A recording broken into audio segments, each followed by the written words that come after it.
നമ്മുടെ അടുത്ത ടോപ്പിക് എന്ന് പറയുന്നത് കോൺഫ്ലിക്റ്റ് ഓഫ് ഇൻട്രസ്റ്റ് ആണ്. ഓക്കെ, സോ മൂന്നാമത്തെ മൊഡ്യൂളിലെ നാലാമത്തെ യൂണിറ്റ് ആണ് കോൺഫ്ലിക്റ്റ് ഓഫ് ഇൻട്രസ്റ്റ്.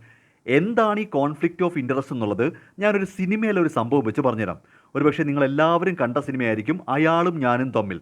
ഈ അയാളും ഞാനും തമ്മിൽ എന്ന സിനിമ എന്ന് പറയുന്നത് പൃഥ്വിരാജ് ഡോക്ടറായിട്ട് അഭിനയിക്കുന്ന ഒരു സിനിമയാണ്. ഓക്കെ, സോ പൃഥ്വിരാജിൻ്റെ ക്യാരക്ടർ അതിനകത്തൊരു ഡോക്ടറാണ്. ഈ പൃഥ്വിരാജ് അഭിനയിക്കുന്ന ഈ ഒരു ക്യാരക്ടറിന് ഒരു പോലീസ് ഉദ്യോഗസ്ഥൻ, അതിനകത്ത് കലാഭവൻ മണിയാണ്, ഈ പോലീസ് ഉദ്യോഗസ്ഥനോട് വ്യക്തിപരമായിട്ട് ദേഷ്യമുണ്ട്.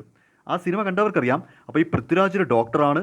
ഈ ഡോക്ടറായ പൃഥ്വിരാജിന് ഒരു പോലീസ് ഉദ്യോഗസ്ഥനോട് ദേഷ്യമുണ്ട്. അപ്പോൾ ഈ സിനിമയുടെ ഒരു പെർട്ടിക്കുലർ സിറ്റുവേഷനിൽ ഈ പോലീസ് ഉദ്യോഗസ്ഥൻ്റെ മകൾ ഒരു കൊച്ചുകുട്ടിയാണ്. ഈ മകളെ ചികിത്സിക്കാനായിട്ട് പൃഥ്വിരാജിൻ്റെ അടുത്ത് കൊണ്ടുവരും. സിനിമ കണ്ടവർക്കറിയാം, കണ്ടിട്ടില്ലെങ്കിൽ നിങ്ങൾ ഈ കഥ പോലെ കേട്ടാൽ മതി. ഒരു ഡോക്ടർ, ഓക്കെ, ഒരു സിനിമയുണ്ട്, അതിൽ പൃഥ്വിരാജാണ്.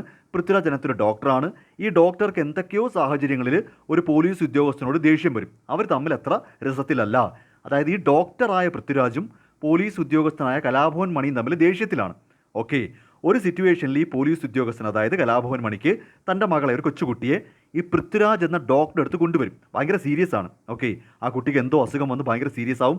സോ പൃഥ്വിരാജ് ആ സമയത്ത് ചികിത്സിച്ചേ പറ്റൂ. അങ്ങനെ ചികിത്സിച്ചില്ലെങ്കിൽ ആ കുട്ടി മരിച്ചു പോകും. ആ സിറ്റുവേഷനിൽ നിൽക്കുവാണ്. ഇവർക്ക് വേറെ ഹോസ്പിറ്റലിൽ കൊണ്ടുപോകാനുള്ള സമയമൊന്നുമില്ല. ഈ ഒരു പർട്ടിക്കുലർ സിറ്റുവേഷനിൽ ഈ പൃഥ്വിരാജ് എന്ന് പറയുന്ന വ്യക്തി, പൃഥ്വിരാജിൻ്റെ ക്യാരക്ടർ ഉണ്ടല്ലോ, ആ വ്യക്തി ശരിക്കും പുള്ളിയുടെ മനസ്സിലെ വൈരാഗ്യം കാണിക്കാനായിട്ട് ഈ കുട്ടിയെ ചികിത്സിക്കത്തില്ല. ഇതാണ് ആ കഥ എന്ന് പറയുന്നത്. അപ്പോൾ ഇവിടെ ശരിക്കും സംഭവിച്ചത് എന്താണെന്ന് വെച്ചാൽ, ഈ ഡോക്ടറായിട്ട് അഭിനയിക്കുന്ന പൃഥ്വിരാജിൻ്റെ വ്യക്തിപരമായ തീരുമാനമാണ്, എനിക്ക് നിങ്ങളോട് വൈരാഗ്യമുണ്ട്, സോ ഞാൻ നിങ്ങളുടെ കുട്ടിയെ ചികിത്സിക്കില്ല. യഥാർത്ഥത്തിൽ അവിടെ ചികിത്സിക്കത്തില്ല. പിന്നെ ആ കഥ എങ്ങനെ അങ്ങ് മുന്നോട്ട് പോകും. ഓക്കെ, അപ്പോൾ ശരിക്കും ഇവിടെ സംഭവിച്ചിരിക്കുന്നത്, പുള്ളിയുടെ പേഴ്സണൽ ഇൻട്രസ്റ്റ് ആണ് കണക്കിലെടുക്കുന്നത്. പൃഥ്വിരാജ് എന്ന് പറയുന്ന ആ ഒരു ക്യാരക്ടർ ഒരു ഡോക്ടർ എന്ന നിലയ്ക്കല്ല, അയാൾ വ്യക്തിവൈരാഗ്യം തീർക്കാനായിട്ട് ഈ കുട്ടിയെ ചികിത്സിപ്പിക്കത്തില്ല. അപ്പോൾ ആസ് എ പേഴ്സൺ, വ്യക്തിപരമായിട്ട് നോക്കിക്കഴിഞ്ഞാൽ പുള്ളിക്ക് അത്രയും ദേഷ്യമുള്ളത് കൊണ്ട് പുള്ളി വ്യക്തിവൈരാഗ്യം തീർത്തു. ഓക്കെ, പക്ഷേ അയാളൊരു ഡോക്ടറാണ്, ഒരു പ്രൊഫഷണലാണ്, ഡോക്ടറാണ്. ഒരു ഡോക്ടർ എന്ന നിലയിൽ പുള്ളി ചെയ്തത് കംപ്ലീറ്റ്ലി തെറ്റാണ്. ഇതുപോലെ പേഴ്സണൽ ഇൻട്രസ്റ്റും പ്രൊഫഷണൽ ഇൻട്രസ്റ്റും തമ്മിലൊരു ഡിലെമ, ഒരു ആശയക്കുഴപ്പം ഉണ്ടാകുന്ന ആ സിറ്റുവേഷനാണ് സത്യത്തിൽ കോൺഫ്ലിക്റ്റ് ഓഫ് ഇൻട്രസ്റ്റ്. വ്യക്തിപരമായിട്ട് എൻ്റെ ഇഷ്ടം വേറെ ആയിരിക്കും, പക്ഷേ as A profession, as A doctor, as A lawyer, as A chartered accountant എൻ്റെ ഇൻട്രസ്റ്റ് മറ്റൊന്നാണെങ്കിൽ ഞാൻ ആ പ്രൊഫഷണൽ ഇൻട്രസ്റ്റ് തന്നെ അവിടെ കാണിക്കണം. അപ്പോൾ കോൺഫ്ലിക്റ്റ് ഓഫ് ഇൻട്രസ്റ്റ് എന്ന് ഉദ്ദേശിക്കുന്നത് പ്രൈവറ്റ് ഇൻട്രസ്റ്റ് അല്ലെങ്കിൽ ഒരു വ്യക്തിയുടെ പേഴ്സണൽ ഇൻട്രസ്റ്റ്. അതാ ഞാനൊരു എക്സാമ്പിൾ പറഞ്ഞത്. ഈ പൃഥ്വിരാജ് എന്ന നടൻ്റെ ക്യാരക്ടർ വ്യക്തിപരമായിട്ട് ദേഷ്യമുണ്ട്, ആ കുട്ടിയുടെ അച്ഛനോട് ദേഷ്യമുണ്ട്. ആ വ്യക്തി വൈരാഗ്യം ആരോട് തീർക്കുവാണ്? ഈ കുട്ടിയെ ചികിത്സിക്കുന്നില്ല. പക്ഷേ ആസ് എ ഡോക്ടർ അവിടെ സംഭവിച്ചത് എന്താ? It is an unethical decision.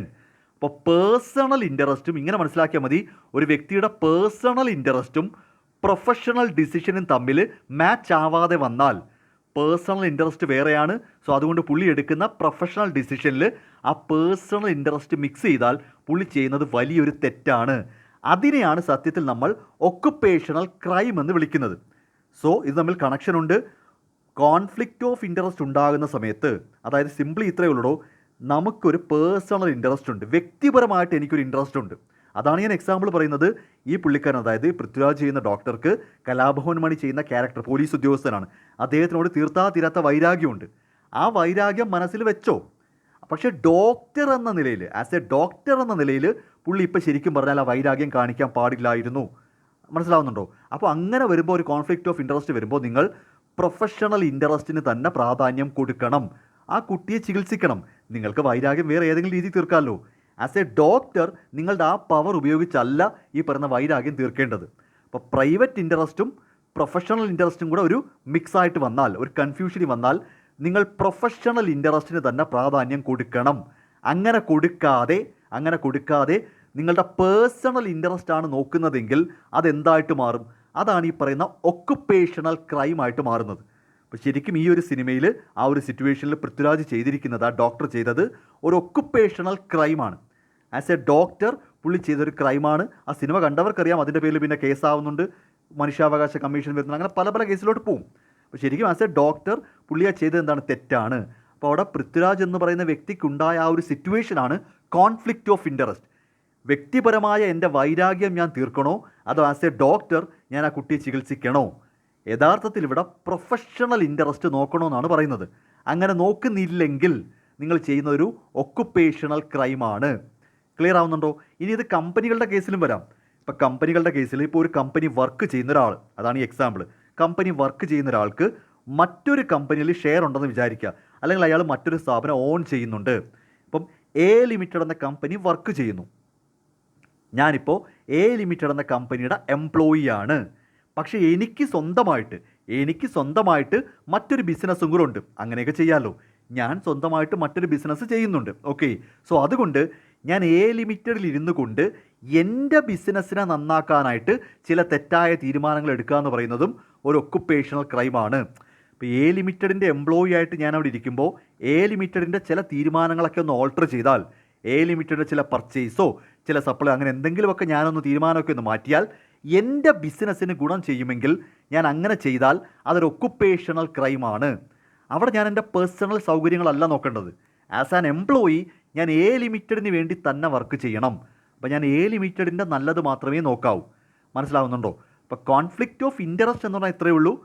Personal ഇൻട്രസ്റ്റും professional ഇൻട്രസ്റ്റും കൂടെ മിക്സ് ആവും, കൺഫ്യൂഷനാവും, ഒരു ഡിലേമ, ആശയക്കുഴപ്പം വന്നാൽ നോ ഡൗട്ട് നിങ്ങൾ പേഴ്സണൽ ഇൻട്രസ്റ്റ് നോക്കിയാൽ നിങ്ങൾ ചെയ്യുന്നത് ഒരു ഒക്കുപ്പേഷണൽ ക്രൈമാണ്.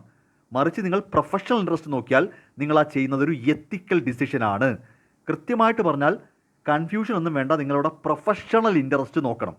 ഡോക്ടറാണെങ്കിൽ ഡോക്ടറുടെ പണി തന്നെ ചെയ്യുക. ആ കുട്ടിയെ ചികിത്സിച്ചതിന് ശേഷം വൈരാഗ്യം തീർക്കാൻ വേറെ എന്തെല്ലാം വഴിയുണ്ട്. ഡോക്ടറുടെ പവർ ഉപയോഗിക്കരുത്. നിങ്ങളുടെ പേഴ്സണൽ ഇൻട്രസ്റ്റ് നടപ്പാക്കാൻ മറ്റെന്തെങ്കിലും വഴി നോക്കുക. ഇതാണ് ബേസിക്കലി കോൺഫ്ലിക്റ്റ് ഓഫ് ഇൻട്രസ്റ്റിൻ്റെ മീനിങ്. ഓക്കെ, ഈ കോൺഫ്ലിക്റ്റ് ഓഫ് ഇൻട്രസ്റ്റ് വരുന്ന സമയത്ത് ഞാൻ നേരത്തെ പറഞ്ഞ പോലെ ഏതെങ്കിലും തരത്തിലുള്ള ഫ്രോഡുലൻ്റ് പരിപാടിയോ ഇല്ലീഗൽ ആക്ടിവിറ്റിയോ അല്ലെങ്കിൽ ഫേവറിറ്റിസമോ അല്ലെങ്കിൽ ബ്രീച്ച് ഓഫ് ട്രസ്റ്റോ അങ്ങനെ എന്തെങ്കിലും ചെയ്തു കഴിഞ്ഞാൽ നിങ്ങൾ ആ ചെയ്യുന്നത് ഒരു ഒക്കുപ്പേഷണൽ ക്രൈമാണ്. നമ്മുടെ പ്രൊഫഷണൽ പൊസിഷൻ, ഞാനെന്ന് പറയുന്ന പ്രൊഫഷണൽ ഡോക്ടർ ആയിക്കോട്ടെ ആരോ ആയിക്കോട്ടെ, ആ പൊസിഷൻ എക്സ്പ്ലോയിറ്റ് ചെയ്ത് മറ്റുള്ളവരിൽ നിന്നും അൺഫെയർ അഡ്വാൻറ്റേജ് നേടിക്കഴിഞ്ഞാൽ, ഞാൻ എൻ്റെ പ്രൊഫഷൻ ഉപയോഗിച്ച് എൻ്റെ പേഴ്സണൽ കാര്യങ്ങൾ നേടിക്കഴിഞ്ഞാൽ ഞാൻ ആ ചെയ്യുന്നത് അല്ലെങ്കിൽ ഞാൻ ആ നടത്തുന്നതൊരു ഒക്കുപ്പേഷണൽ ക്രൈമായിട്ട് മാറും. ബേസിക്കലി ഇതാണ് സംഭവം. ഓക്കെ, അപ്പോൾ കോൺഫ്ലിക്റ്റ് ഓഫ് ഇൻട്രസ്റ്റ് ഉണ്ടായാൽ ഉടനെ ഒക്കുപ്പേഷണൽ ക്രൈം ഉണ്ടാവുമെന്ന് ഞാൻ പറഞ്ഞിട്ടില്ല. നിങ്ങൾ പറയുമ്പോൾ ശ്രദ്ധിച്ച് കേൾക്കുക. കോൺഫ്ലിക്റ്റ് ഓഫ് ഇൻട്രസ്റ്റ് ഉണ്ടാകുമ്പോൾ നിങ്ങൾ പേഴ്സണൽ ഇൻട്രസ്റ്റിനാണ് പ്രാധാന്യം കൊടുക്കുന്നതെങ്കിൽ നിങ്ങൾ ആ ചെയ്യുന്നത് ഒരു ഒക്കുപ്പേഷണൽ ക്രൈം ആയിരിക്കും. അല്ലാതെ കോൺഫ്ലിക്റ്റ് ഓഫ് ഇൻട്രസ്റ്റ് എന്ന് പറഞ്ഞാൽ ഒക്കുപ്പേഷണൽ ക്രൈം അല്ല. ഇപ്പോൾ ആ സിറ്റുവേഷനിൽ പൃഥ്വിരാജ് എന്ന ഡോക്ടർ ആ കുട്ടിയെ ചികിത്സിച്ചിരുന്നെങ്കിൽ അവിടെ ഓൾറെഡി കോൺഫ്ലിക്റ്റ് ഓഫ് ഇൻട്രസ്റ്റ് ഉണ്ടായി. പുള്ളിക്കൊരു കൺഫ്യൂഷനുണ്ട്, ഞാൻ പ്രതികാരം ചെയ്യണോ അതോ ആ കുഞ്ഞിനെ ചികിത്സിക്കണോ. ഓട്ടോമാറ്റിക്കലി അവിടെ ആ കുഞ്ഞിനെ ചികിത്സിച്ചാൽ അവിടെ ഒക്കുപ്പേഷണൽ ക്രൈം നടന്നിട്ടില്ല. കോൺഫ്ലിക്റ്റ് ഓഫ് ഇൻട്രസ്റ്റ് ഉണ്ടായിട്ടുണ്ട്, പക്ഷേ ഒക്കുപ്പേഷണൽ ക്രൈം നടന്നിട്ടില്ല. അപ്പോൾ ഇതിൻ്റെ റിലേഷൻ എന്താ? ഡിഫറൻസ് എന്താ? ഇതിൻ്റെ പ്രധാനപ്പെട്ട റിലേഷൻഷിപ്പ് എന്താ? കോൺഫ്ലിക്റ്റ് ഓഫ് ഇൻട്രസ്റ്റ് ഉണ്ടാകുന്നു. ആ സമയത്ത് നമുക്ക് രണ്ട് തീരുമാനം, പേഴ്സണൽ ഇൻട്രസ്റ്റ് നോക്കണോ പ്രൊഫഷണൽ ഇൻട്രസ്റ്റ് നോക്കണോ. ആ സമയത്ത് നമ്മൾ പേഴ്സണൽ ഇൻട്രസ്റ്റ് നോക്കിയാൽ it will lead to occupational crime. എൻ്റെ സ്വകാര്യത നോക്കിക്കഴിഞ്ഞാൽ, എൻ്റെ സ്വകാര്യ സുഖം നോക്കിക്കഴിഞ്ഞാൽ ഒക്കുപ്പേഷണൽ ക്രൈം. ഞാൻ എൻ്റെ പ്രൊഫഷൻ കൃത്യമായിട്ട് ചെയ്തു കഴിഞ്ഞാൽ അവിടെ ഒക്കുപ്പേഷണൽ ക്രൈം ഇല്ല. പകരം അതൊരു എത്തിക്സ് ആണ്, അല്ലെങ്കിൽ ഒരു മൊറാലിറ്റി ആണ്, അല്ലെങ്കിൽ ഞാൻ എൻ്റെ ഇൻറ്റഗ്രിറ്റി കാത്തു സൂക്ഷിക്കുന്നുണ്ട് എന്ന് വേണമെങ്കിൽ പറയാം. അപ്പോൾ ഇതിൻ്റെ റിലേഷൻ അതാണ്. Conflict of interest will lead to occupational crime എന്ന് പറയാൻ പറ്റത്തില്ല. കോൺഫ്ലിക്റ്റ് ഓഫ് ഇൻട്രസ്റ്റ് എന്ന് പറയുന്നത് ഒക്കുപ്പേഷണൽ ക്രൈമിനൊരു കാരണമാണ്. നമ്മൾ എടുക്കുന്ന ഡിസിഷൻ പോലെ ഇരിക്കും. ഇപ്പോൾ നമ്മൾ എടുക്കുന്ന ഡിസിഷൻ പ്രൊഫഷണലി ഓക്കെ ആണെന്നുണ്ടെങ്കിൽ അവിടെ ഒക്കുപ്പേഷണൽ ക്രൈം സംഭവിക്കത്തില്ല. ക്ലിയർ ആയോടോ പറഞ്ഞു? അപ്പോൾ റിലേഷൻ എങ്ങനെയാണ്? നമുക്ക് ആദ്യം കോൺഫ്ലിക്റ്റ് ഓഫ് ഇൻട്രസ്റ്റ് ഉണ്ടാവും. അപ്പോൾ നമ്മുടെ മനസ്സിൽ എന്തൊക്കെയാണ്? പേഴ്സണൽ കാര്യം ചെയ്യണോ അതോ ഒരു പ്രൊഫഷണൽ എന്ന രീതിയിൽ ഞാൻ വർക്ക് ചെയ്യണോ? ഞാൻ ഈ പറഞ്ഞ പേഴ്സണലാണ് എടുക്കുന്നതെങ്കിൽ ഞാൻ ചെയ്യുന്ന ക്രൈമാണ് ഒക്കുപ്പേഷണൽ ക്രൈം. പക്ഷേ ആസ് എ പ്രൊഫഷണൽ ഞാൻ എൻ്റെ ജോലി ചെയ്യുന്നുണ്ടെങ്കിൽ ഞാൻ ചെയ്തിരിക്കുന്ന ഒരു എത്തിക്കൽ ഡിസിഷൻ ആയിരിക്കും. ഇതാണ് ബേസിക്കലി റിലേഷൻഷിപ്പ് എന്ന് പറയുന്നത്. ഓക്കെ, സോ നേരത്തെ പറഞ്ഞ പോലെ തന്നെ ഇനി ഇതെങ്ങനെ നമുക്ക് പ്രിവെൻറ്റ് ചെയ്യാം? അതായത് ഈ പറയുന്ന കോൺഫ്ലിക്റ്റ് ഓഫ് ഇൻട്രസ്റ്റ് പ്രിവെൻറ്റ് ചെയ്യാൻ പറ്റത്തില്ല. കോൺഫ്ലിക്റ്റ് ഓഫ് ഇൻട്രസ്റ്റ് അല്ലാതെ നമ്മൾ മനുഷ്യരല്ലേടോ, നമ്മുടെ ചിന്ത അങ്ങനെ സംഭവിക്കും. നമുക്ക് പെട്ടെന്ന് തോന്നും പേഴ്സണൽ പ്രതികാരം, അതായത് പേഴ്സണലായിട്ടുള്ള ഒരു നേട്ടം എടുക്കണോ അതോ പ്രൊഫഷണലായിട്ട് ഞാൻ വർക്ക് ചെയ്യണോ എന്നൊരു ചിന്ത ഉണ്ടാവും. കോൺഫ്ലിക്റ്റ് ഓഫ് ഇൻട്രസ്റ്റ് ചിലപ്പോൾ അവിടെ ഉണ്ടാവുമായിരിക്കാം. പക്ഷേ അത് ഒക്കുപ്പേഷണൽ ക്രൈമിലോട്ട് പോകാതിരിക്കാൻ പ്രധാനമായിട്ട് എന്തൊക്കെ ചെയ്യണമെന്ന് വെച്ചാൽ, first one, governance and policies. ഇപ്പോൾ ഒരു കമ്പനിയിലാണ് നിങ്ങൾ ജോലി ചെയ്യുന്നതെങ്കിൽ വേണമെങ്കിൽ ആ കമ്പനിക്ക് ഒരു പോളിസി എടുക്കാം. നമ്മുടെ ഈ ഒരു പോളിസി, അതായത് എന്താ പറയുക, നമ്മുടെ കമ്പനിയിൽ വർക്ക് ചെയ്യുന്നവർക്ക് നിങ്ങൾക്ക് മറ്റ് ബിസിനസ് എന്തെങ്കിലും ഉണ്ടെങ്കിൽ അത് നേരത്തെ വെളിപ്പെടുത്തണം. സോ ആ ബിസിനസ്സുമായിട്ട് ബന്ധപ്പെട്ട് എന്തെങ്കിലും ഡീലിങ്സുകൾ നമ്മുടെ കമ്പനിയിലുണ്ടെങ്കിൽ നിങ്ങളത് കൃത്യമായിട്ട് മോണിറ്റർ ചെയ്യും. സോ അതായത് ഒരു കോൺഫ്ലിക്റ്റ് ഓഫ് ഇൻട്രസ്റ്റ് ഉണ്ടായിക്കോ, പക്ഷേ അതൊരു ഒക്കുപ്പേഷണൽ ക്രൈമിലോട്ട് പോകാതിരിക്കാൻ വേണ്ടുന്ന എല്ലാത്തരം പോളിസീസും കമ്പനി എടുത്തിരിക്കണം. അതവർക്ക് വേണമെങ്കിൽ ചെയ്യാൻ പറ്റും. കോൺഫ്ലിക്റ്റ് ഓഫ് ഇൻട്രസ്റ്റിന് അല്ലെങ്കിൽ അവിടെ ഒരു കോൺഫ്ലിക്റ്റ് ഓഫ് ഇൻട്രസ്റ്റിന് ഉണ്ടാവാതെ നോക്കാൻ പറ്റും. ഒരു ഓൾറെഡി അങ്ങനത്തെ പോളിസി എഴുതി വെച്ചിട്ടുണ്ടെങ്കിൽ നമ്മുടെ മൈൻഡിൽ അങ്ങനത്തെ ചിന്ത പോലും വരത്തില്ല. ഇപ്പോൾ എനിക്ക് വേറൊരു ബിസിനസ് ഉണ്ട്, ഞാൻ ഒരു കമ്പനിയിലും വർക്ക് ചെയ്യുന്നുണ്ടെങ്കിൽ ആ കമ്പനി ഓൾറെഡി പറഞ്ഞിട്ടുണ്ട് നിങ്ങൾ ചെയ്യുന്ന ബിസിനസ്സുമായിട്ട് ബന്ധപ്പെട്ടുള്ള ട്രാൻസാക്ഷൻസിൽ നിങ്ങൾ പോയി പങ്കെടുക്കരുത്. അങ്ങനെ വല്ല ട്രാൻസാക്ഷൻ നിങ്ങളുടെ കയ്യിൽ വന്നാൽ നിങ്ങളത് മറ്റൊരു എംപ്ലോയിയെ ഏൽപ്പിക്കണം എന്ന് റൂൾ ഉണ്ടെങ്കിൽ പിന്നെ എനിക്കവിടെ കോൺഫ്ലിക്റ്റ് ഓഫ് ഇൻട്രസ്റ്റ് പോലും വരത്തില്ലല്ലോ. കാര്യം എനിക്കവിടെ പേഴ്സണൽ ബെനിഫിറ്റ് എടുക്കാൻ പറ്റില്ലല്ലോ. വേണമെങ്കിൽ കമ്പനിക്ക് അങ്ങനെയൊക്കെ റൂൾ ചെയ്ത് വെക്കാം. മറ്റൊന്ന്, ഒരു ഓഡിറ്റ് കമ്മിറ്റി അല്ലെങ്കിൽ ഒരു എത്തിക്സ് ബോർഡിനെ കൊണ്ട് കൃത്യമായിട്ട് മോണിറ്റർ ചെയ്യിപ്പിക്കാം. എല്ലാ എംപ്ലോയീസും കൃത്യമായിട്ട് അവരുടെ പേഴ്സണൽ കാര്യത്തിന് വേണ്ടി അല്ല ജോലി ചെയ്യുന്നതെന്ന്. മറ്റൊന്ന്, whistle blower protection.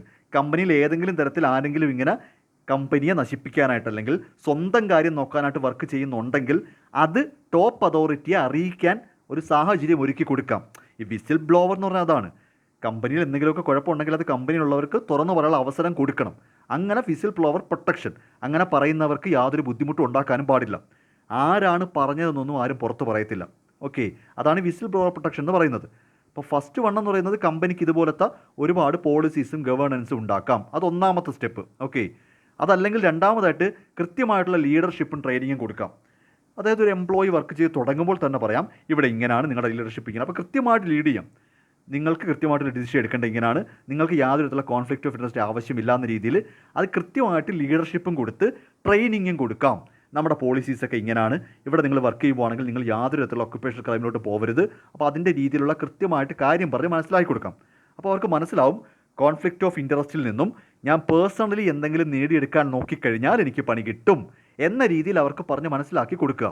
Okay, then മറ്റൊന്ന്, of course legal frame work. ഈ ഒക്കുപ്പേഷണൽ ക്രൈം എന്ന് പറയുന്നത് പലപ്പോഴും കുറ്റകരമാണ്. ഇപ്പോൾ സർക്കാർ ഉദ്യോഗസ്ഥനായിട്ടിരുന്നിട്ട് കൈക്കൂലി വാങ്ങുന്നത് ഒരു ഒക്കുപ്പേഷണൽ ക്രൈമാണ്. അവിടെ അയാൾ നോക്കുന്നത് ഞാൻ എൻ്റെ പേഴ്സണൽ കാര്യത്തിന് വേണ്ടി കൈക്കൂലി വാങ്ങണോ അതോ ആസ് എ പ്രൊഫഷൻ ഞാൻ കൃത്യമായിട്ട് എൻ്റെ ശമ്പളം മേടിച്ചങ്ങ് ജോലി ചെയ്താൽ മതിയോ. ഗവൺമെൻറ് ഉദ്യോഗസ്ഥർ കൈക്കൂലി വാങ്ങുന്നതടക്കം ഈ പറഞ്ഞ കോൺഫ്ലിക്റ്റ് ഓഫ് ഇൻട്രസ്റ്റ് ആണ്. ഞാൻ എൻ്റെ വ്യക്തിപരമായിട്ടൊരു 10,000 രൂപ മേടിച്ച് എൻ്റെ പോക്കറ്റ് ഇട്ടാലോ, അല്ലെങ്കിൽ വേണ്ട, ഞാൻ എന്തിനാണ് വാങ്ങേണ്ട കാര്യം എന്താ, എനിക്ക് സർക്കാർ ശമ്പളം തരുന്നല്ലോ, ഞാൻ എൻ്റെ ജോലി ചെയ്താൽ മതി. ഈ ചിന്താഗതി എന്ന് പറയുന്നത് പോലും ഒരു കോൺഫ്ലിക്റ്റ് ഓഫ് ഇൻട്രസ്റ്റ് ആണ്.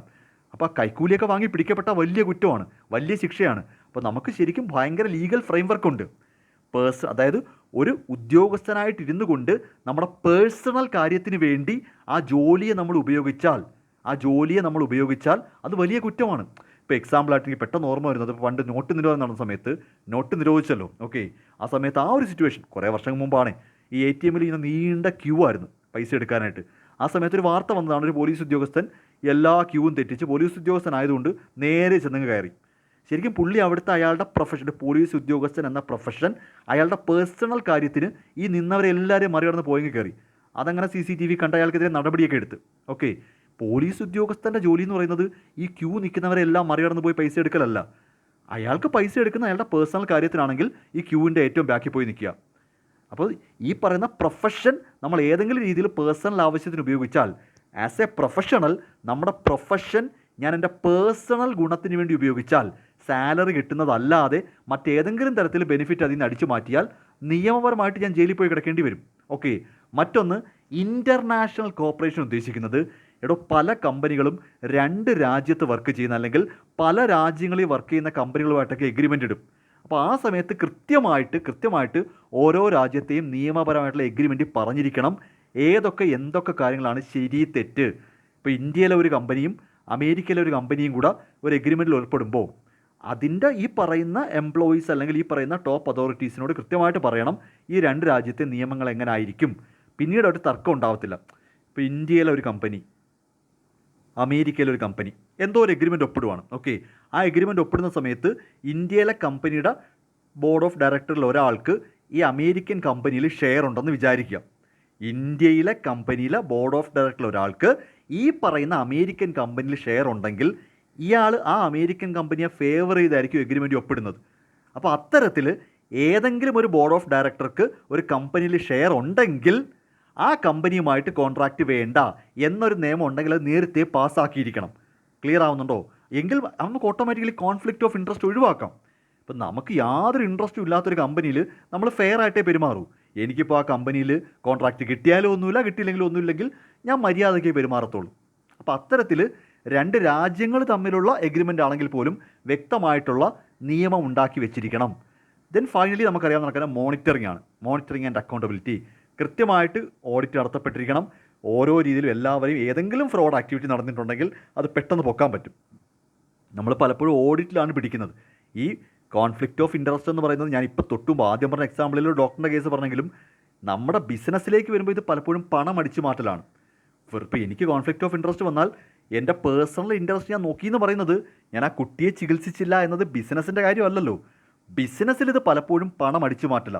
ഞാൻ എൻ്റെ കാര്യം നോക്കിയെന്ന് പറഞ്ഞാൽ തീർച്ചയായിട്ടും ഞാൻ ബിസിനസ്സിനെ, അതായത് എൻ്റെ പ്രൊഫഷനെ മിസ്യൂസ് ചെയ്ത് ഞാൻ എനിക്ക് പേഴ്സണലി കുറേ വീടോ കാറോ പൈസയൊക്കെ അടിച്ചു മാറ്റി വെച്ചു എന്നാണ്. അപ്പോൾ അത് ഈ ഓഡിറ്റിലൂടെ പൊക്കാൻ പറ്റും. Then accountability. അക്കൗണ്ടബിലിറ്റി എന്ന് ഉദ്ദേശിക്കുന്നത് എല്ലാ കാര്യവും ഓരോരുത്തരും അക്കൗണ്ടബിൾ ആയിരിക്കണം. ഒരു കാര്യം ചെയ്താൽ, ഒരു തെറ്റ് എവിടെയെങ്കിലും സംഭവിച്ചാൽ അത് ആരാണ് ചെയ്യുന്നുള്ളത് നമുക്ക് അസൈൻ ചെയ്യാൻ പറ്റണം. അതാണ് പലപ്പോഴും ഈ ഗവൺമെൻറ്റിൻ്റെ കുഴപ്പമെന്ന് പറയുന്നത്. അതായത് ഈ ഗവൺമെൻറ് സെക്ടറിലെ വലിയ പ്രശ്നം ഈ തെറ്റ് ചെയ്തത് ആരാണ് എന്ന് കണ്ടുപിടിക്കാൻ പറ്റാതായിപ്പോൾ. ഇപ്പോൾ ഒരു ക്രൈം നടന്നെന്ന് വിചാരിക്കുക.